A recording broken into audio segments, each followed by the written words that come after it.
bringing the people behind our food to life. And then I traced this through time, through the era in America when cities grew and the food system industrialized, and we came to need to learn a new way of thinking about our foods.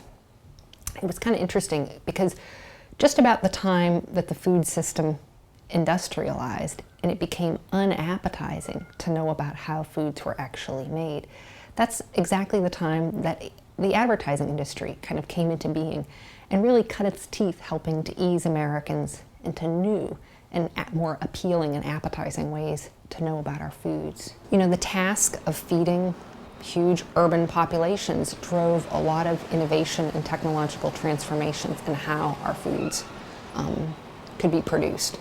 You know, so there was mechanization of foods. Like in my book, I talk about the history of canned foods, but then farther along, there's all sorts of food chemistry and food science that is able to transform things like the lowly soybean and all into all sorts of other additives and, you know, different types of foods that we wouldn't even imagine. So that's one way, you know, one kind of trend that's happened with our foods.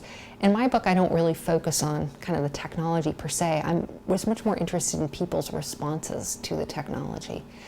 And early on, I was really surprised to find that people were very skeptical of new foods when they came out. You know, nowadays we think about cans as being incredibly familiar. I mean, we just don't even think about a can as a technology, you know. But back when they were new, people were really skeptical of them.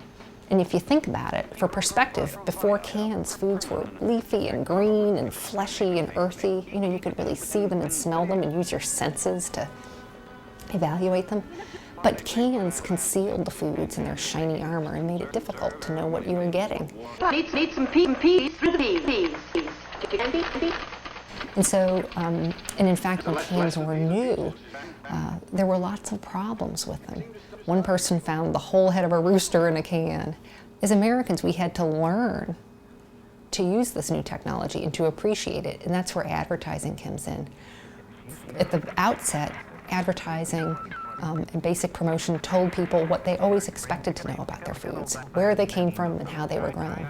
But as if you look at advertising through time, you can see how it starts to migrate towards more sentimental or different realms. You know, how is a product going to make me feel when I consume it, things like that. So that's something I learned that was really interesting. By the time of the 1920s or 30s, let's say, people became very familiar with picking foods by brand name and price. Those became the ways people understood, or the primary criteria people used to pick foods. And, you know, fast forward ahead to now, the 1990s, the early 2000s, and I think we're seeing this amazing groundswell of interest right now in local foods, in organic foods.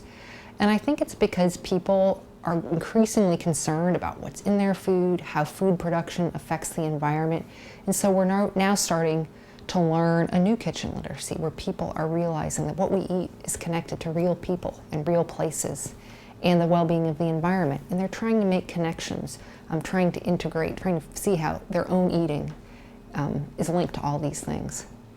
Is that a difficult transition for people to make? I think it can be for some people. I don't think it has to be. I think the whole food system is set up, the whole infrastructure of the food system is set up in a way that makes shopping in a supermarket the easiest thing. You know, the roads on the way to work and home past the supermarket. Supermarkets are cheap, everything's always in the same place. We get used to buying the same brands that we've always purchased. We are used to paying what we pay. It's just the whole thing is set up so that we do it kind of on autopilot. You know, many people don't even think about what they're doing very much. It's just the way we've all grown up doing it. And so to bring in some of these new ways of shopping, let's say going to shop at a farmer's market, is a totally different experience. You have to go one Saturday morning or Sunday morning, whatever, and you have to, you know, search around and find different kinds of foods, maybe things you're unfamiliar with, and then you have to figure out how to cook them.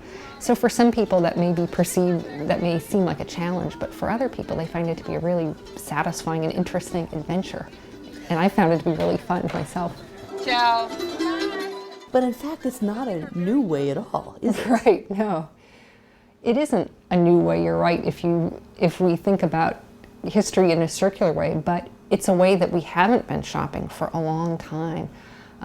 There's some figure about the number of farmers markets in America in 1985, and it's just a very small number. But in the past 25 years, this number has skyrocketed to thousands of farmers markets because people really find it enjoyable and interesting and rewarding to shop in this way. But the whole infrastructure of the food system has really been designed to supply supermarkets for so long. I mean, that's been the dominant norm.